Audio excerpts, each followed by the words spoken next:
So recently, I wanted to get better sleep. There were too many days where I wasn't even doing that much, but I was just feeling really tired. I'm pretty sure most of us know that we should be trying to get 7 to 9 hours of sleep, and I just wonder how many of us are actually getting that? How many people are actually getting good quality sleep?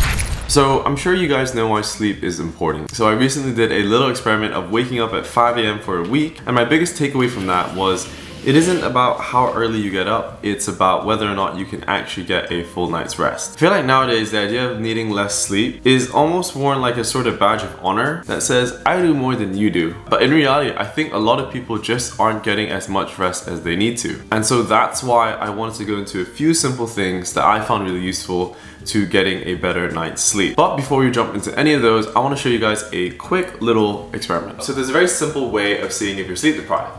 All you need is a metal tray and a metal spoon and also something to time yourself with, like your phone. This test is called the Sleep Onset Latency Test, and essentially what you're going to do is you're going to try to take a nap, and you're going to also be holding this metal spoon, and you're going to position the metal tray underneath that spoon. So as you start taking your nap, you want to set a timer, and then as the person falls asleep, they're gonna let go of this metal spoon. It's gonna hit this metal tray and make a loud sound like this. And then you'll wake up. And you wanna check the time that it took you to fall asleep. So there's a range of times that will give you a sort of indication to how sleep deprived you could be. If it takes you about 15 minutes to fall asleep, then you're pretty well rested. From 5 to 15, then they like to say you're moderately rested. But if it takes you less than 5 minutes to fall asleep, then they would say that you're pretty sleep deprived. So the reason that I'm interested in all of this is because as someone who's going to be a doctor pretty soon, I was worried about how my sleep schedule was going to look like because of the shifts that I have to do.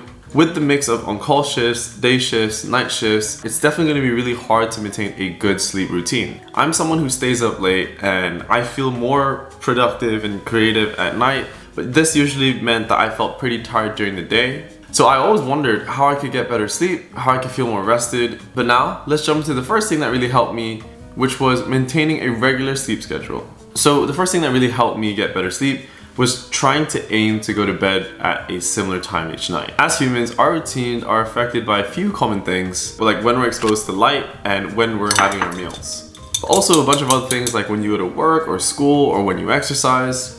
These factors affect what is known as our circadian rhythms. There are loads of factors which can throw our circadian rhythm off. So some of the ways that we can have a healthy 24-hour cycle is by introducing some regularity and a proper routine in it. By trying to go to sleep at roughly the same time and waking up at roughly the same time as well, you can easily create a healthy routine for yourself. Now, it's important to not be so rigid that you start getting stressed whenever you do miss it by, I don't know, a couple of minutes or even an hour. That's fine. It should be like you're trying to be more aware of what time you're sleeping.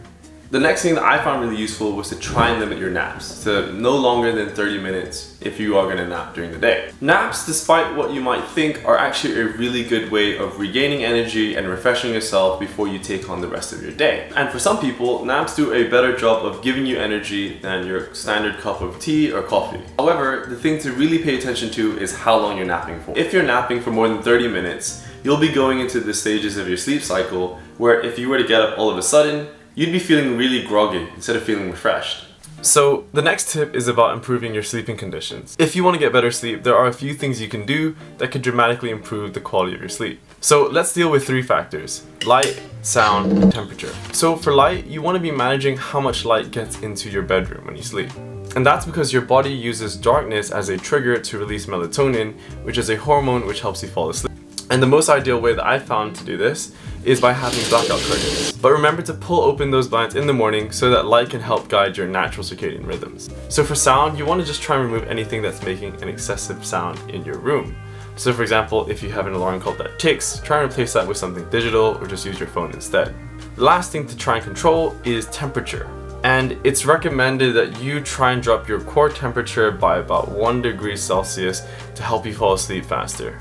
So if you have a thermostat, try and control that and try to keep things on a cooler side. Or have fans or whatever you might need to keep your room cool. The last tip is to try and monitor your coffee and alcohol consumption. So let's start with coffee. So we know that a lot of people drink coffee for the taste, but a lot of people are also drinking it for that caffeine kick.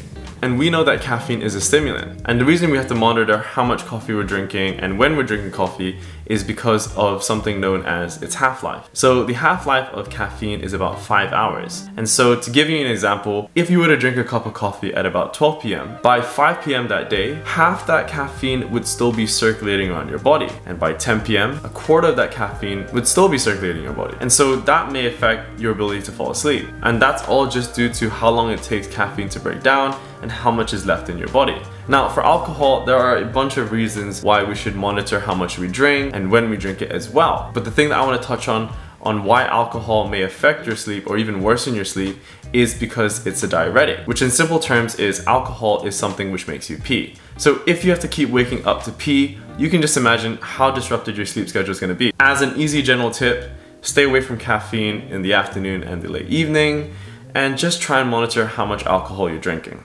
After hearing all those tips, something I just wanted to say was everyone has different requirements. Some people can function really well with just 5 hours of sleep, but I think this is only represented by about 1 to 3% of the whole population. I know that sometimes getting enough sleep can be stressful in itself, but from my personal experience and also my experience looking at different advice and things like that, I would say don't just lie there forcing yourself to sleep. Try not to just keep looking at the clock, and sometimes it might just be best to get out of bed and kind of walk it out. So if you tried falling asleep for about 20-25 minutes and it isn't working, then just get out of bed and do something different. Only go back to bed when you're actually feeling tired and sleepy, and because your brain is an association device, it will actually relearn that association.